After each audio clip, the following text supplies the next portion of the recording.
अगर तुम्हें मेरी बात का विश्वास नहीं होता तो तुम एक पत्थर पर अपने हाथ से वार करके देखो, पत्थर टूट जाएगा और तुम्हें कोई फर्क नहीं पड़ेगा। करके देख लो। अरे पागल हो गए हैं क्या वैद्य जी? मेरे हाथ से खून निकल आएगा। नहीं नहीं नहीं नहीं नहीं। अरे मेरी बात पर विश्वास तो करो। मैं हाथ की लकीरों को देखकर बता सकता हूँ कि किसके अंदर कितनी शक्ति है। बस अपने ऊपर विश्वास करो।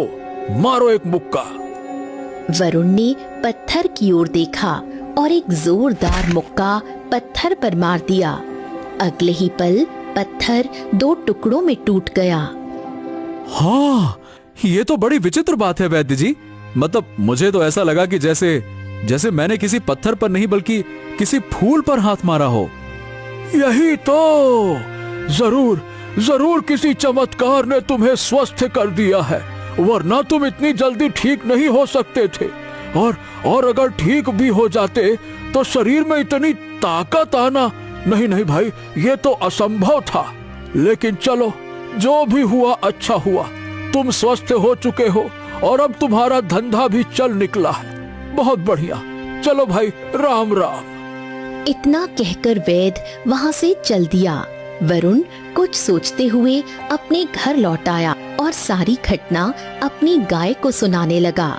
गाय खुश हुई और बोली, चलो अच्छा है, तुम्हारी बीमारी दूर हो गई और तुम शक्तिशाली भी हो गए। अब तेरी आमदनी भी अच्छी हो गई। चलो, सब कुछ तुम्हारी वजह से हुआ है। बहुत बहुत धन्यवाद। उसी समय बलराम कुछ साथियों के साथ वहां आ पहुंचा। वो वरुण की ओर देखकर बोला, क्यों रे वरुण, मैंने सुना है कि तू आजकल गांव का सबसे बड़ा दूध वाला बन गया है और गांव में दूध बेच रहा है। तेरी हालत देखकर तो ऐसा लगता है जैसे तू बीमारी से ठीक हो गया है। पर मेरी बात कान खोल के सुन ले, मुझे इस बात से कोई फर्क नहीं पड़ता। वैसे एक बात तो बता, ये गाय तू कहाँ से उठा लाया रे? चोरी करके लाया है ना? हैं? ए बलराम, अपनी जबान को लगाम दे और चुपचाप यहाँ से चला जा। जब मैं बीमार था तब भी मैंने कभी चोरी नहीं की और चोरी करना तेरा काम होगा, मेरा नहीं, समझा?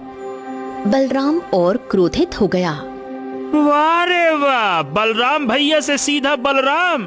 देख वरुण, मैं तुझे आखिरी मौका देता हूँ। अगर मेरी बात मान लेगा तो ठीक है, नहीं तो मैं तुझे तेरे घर से धक्के मार कर निकाल दूंगा। समझ रहा है ना? वरुण अब शक्तिशाली हो चला था। वो गुस्से से बलराम की ओर देखकर बोला, बिल्कुल समझ रहा हूँ। और सुन, मैं यहाँ पे खड़ा हूँ। अगर तेरे में जरा सी भी हिम्मत हो तो ये ले मेरा हाथ पकड़ और मुझे खींच के बाहर निकाल के तो दिखा। अरे तू जरा हाथ लगा के देख ले, बस ये ले, आजा आजा। बलराम ने गुस्से में बढ़कर कहा, तेरी ऐसी की तैसी, एक ही मुक्के में तेरी सारी अकड़ मिटा दूंगा। तेरी ले। दोनों के बीच बढ़ती तनातनी और बढ़ गई। अचानक वरुण ने एक जोरदार मुक्का मार दिया। बलराम बिजली की रफ्तार से पीछे गिरा और उसका सिर दीवार से टकरा गया। रक्त निकलने लगा।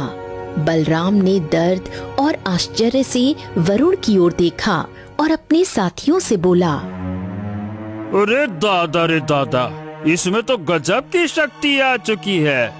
ए भैया, इसको नहीं, इसकी गाय को मारो, क्योंकि इसी गाय के दूध को बेचकर इसकी आमदनी हो रही है ना। इस गाय को जान से मारकर इसको फिर से भिखारी बना दो। मारो गाय को।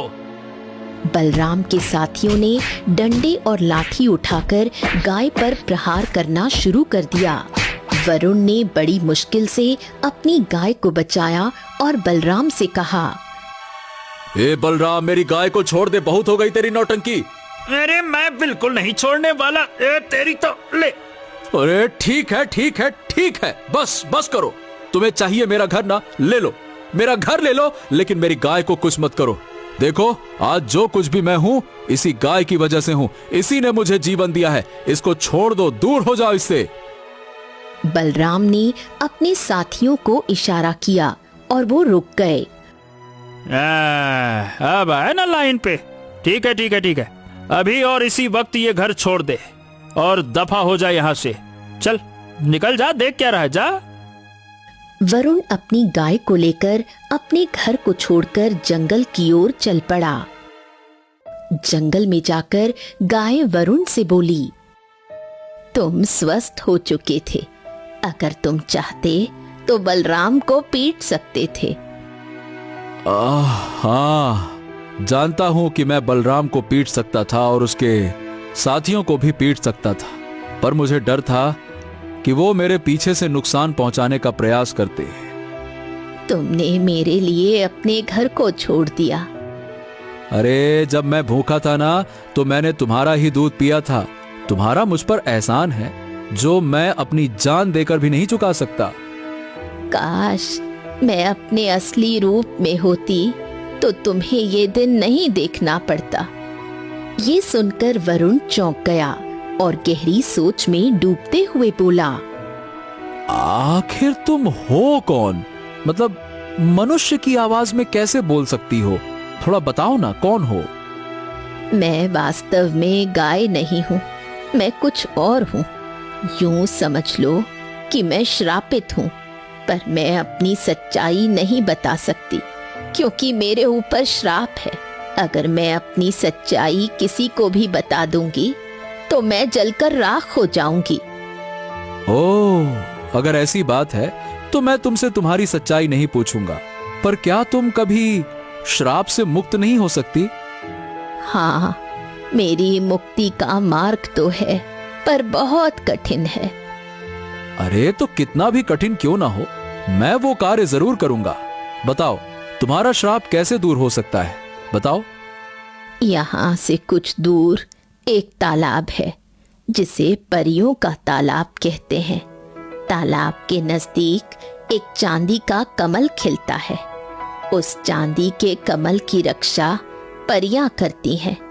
यदि वो चांदी का कमल मुझे खिला दिया जाए तो मैं श्राप से मुक्त हो सकती हूँ।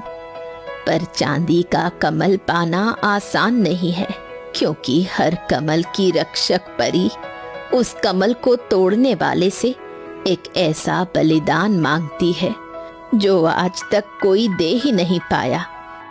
चलो, अब मैं कामयाब होकर ही लौटूंगा।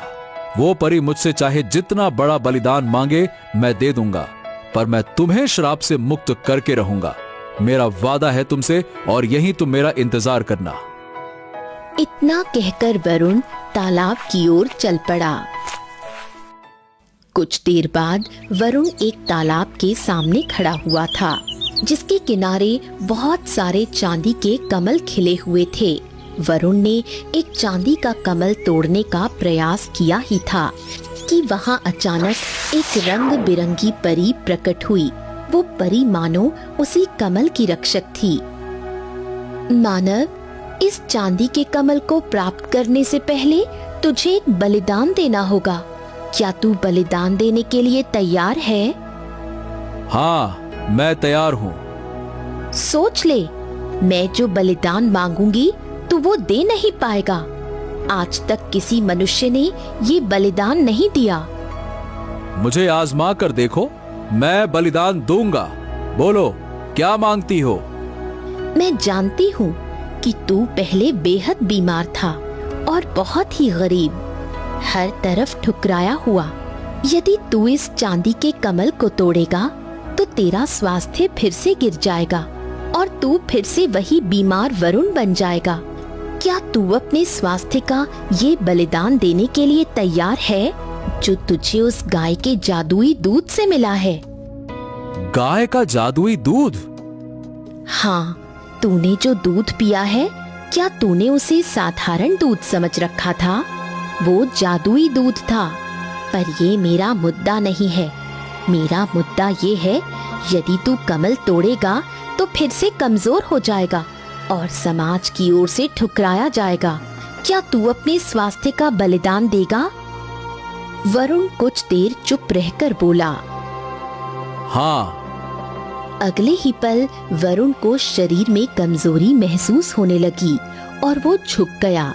परी मुस्कुराई और बोली, तू पहला मनुष्य है जिसने इतना बड़ा बलिदान दिया। ये कमल अब तेरा है। आधा कमल तोड़ते ही वरुण और अधिक